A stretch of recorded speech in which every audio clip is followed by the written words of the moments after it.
Gentlelady yields back. Gentleman from Arizona is recognized. Thank you, Mr. Chairman. I move to strike the last word. Gentleman is recognized for 5 minutes. Thank you. I oppose this amendment. I want to remind everybody what we're talking about is robbery.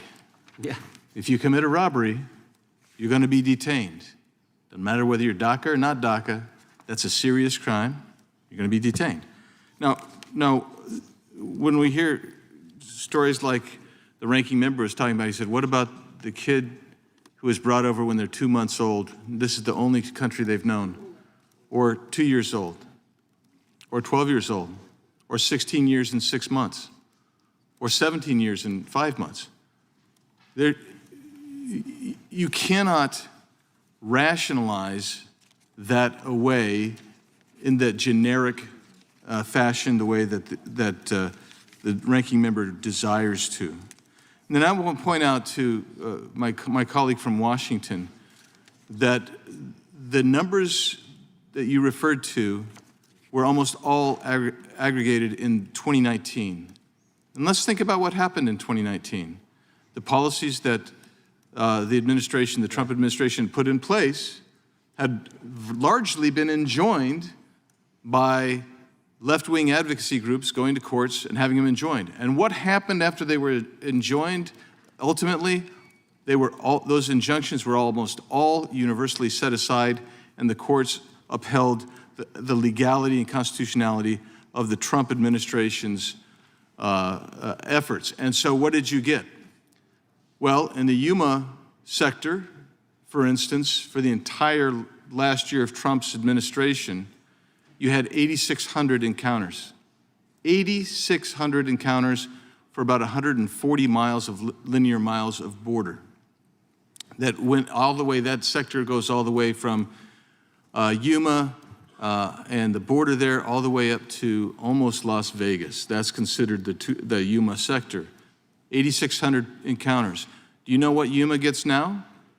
About every 9 days they get 8,600 encounters. And you know what the Tucson sector gets? Well, since the last Friday, Saturday, and Sunday, you had 21,000 encounters across the entire southern border, more than 2,000 of those in the Tucson sector. And if you go to Lukeville, port of entry, you're going to see massive numbers virtually every day, usually 700 to 800. If you go to San Miguel Gate, which is on the Tohono O'odham Reservation, which has 62 linear miles of the border, you're going to also see about 600 to 1,000 people a day. That's what they're getting in the Tucson sector. And if you move over about 12 miles east of Sassabee, the Sassabee port of entry, you'll find a squatters camp sitting there on national forest land that some NGO without authority has come in, and they've basically denuded the trees from that forest and used those as firewood. There's no toilet facilities, so they've turned that, and they've dug a massive pit, and every day they're rolling 50 to 150 people through there, waiting for the CBP to come to pick them up and then take them to the soft-sided facility to process them and distribute them wherever they want to go in the country. And the last point is, when you start talking about family separation, this administration, and this isn't me reporting this is the New York Times reporting this. Since the New York Times reported this, it's actually grown by about another 60,000 people. Initially, the New York Times reported that this administration has lost 85,000 plus children who came into this country illegally. They don't even know where they are. That number now is in excess of 140,000 people.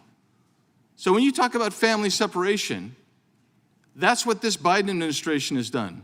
And you will see, if you go to these soft-sided facilities, all of you talked about kids in cages and whatnot, go to the soft-sided facilities and see where they're having to try to keep these kids. Go to the hotels in places like Tucson.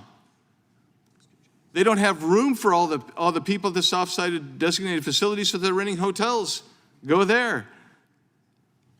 Will the gentleman yield for a question? Happy to yield to a question. Thank you. That's twice I've yielded to you today, Mr. Nadler. What? That's twice today, brother. Oh, very good. Thank you. Yeah.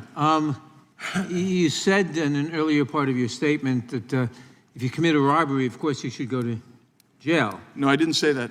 You said I said you should be detained. you should be detained. Okay. Right. That's what I said. If you commit a robbery, you should be detained. That's right. But, fine. The difference is that if you're accused of committing a robbery, or rather, you're not even arrested, you're not detained automatically. It's up to the judge. Under the terms of this bill, if you're, let's say, a DACA recipient who came here at 2 years old, and you're accused of a robbery, even though you're not arrested, you're mandatorily detained. So I guess I'm out of time here, but I'm happy to inform the ranking member that I don't think he quite understands what an arrest is in American criminal law. But I'll yield back.